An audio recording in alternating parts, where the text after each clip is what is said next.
Oke guys, assalamualaikum, selamat bertemu kembali. Aku baru je habis spray cover set aku. Yang aku cakap aku nak spray tu kan. So ni lah colour yang aku buat.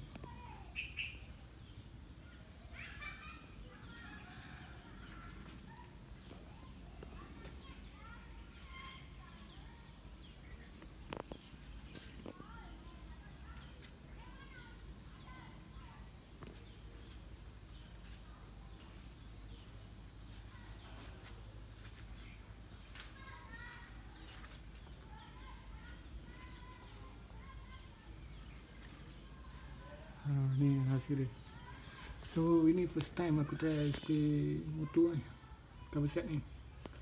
Mula-mula aku gosok dulu cover set tu pakai kertas pasir 600, 800 dan 1000. Lepas tu aku start spray undercoat. Aku tak pakai primer, aku spray ni, aku pakai samurai.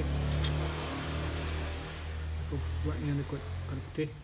Lepas tu aku gosok balik di sini, tapi aku pakai kertas pasir 1500. Aku gosok semua set balik warna putih tu, bagi licin. Lepas tu aku spray colour yang aku nak buat, colour kuning, chrome yellow ya, chrome yellow tu. Dah siap semua, dah cantik. Aku bantai clear aku pakai ni je, bangkit. Dan pemegang ni bagus juga, spray holder ni. Aku cuba pakai benda ni, bagus lah. Kau dapat kontrol spray kau lebih mudah lah korang. Tapi aku pakai dua clear. Aku ada juga pakai clear anchor.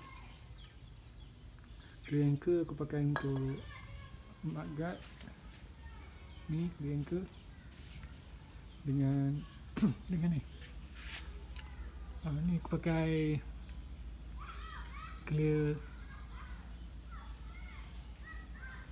anchor ni.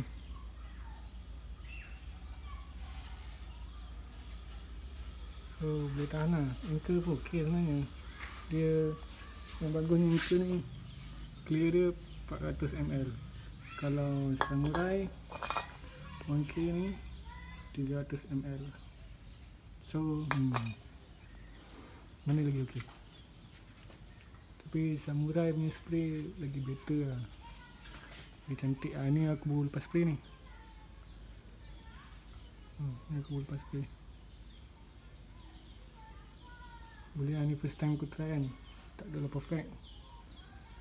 Aku belajar agak, ni bantai-bantai. Ok, nanti kita sambung video pasang cover set ni pula dengan stiker. So kita nak tunggu sampai kering dulu. Ok, selamat jumpa lagi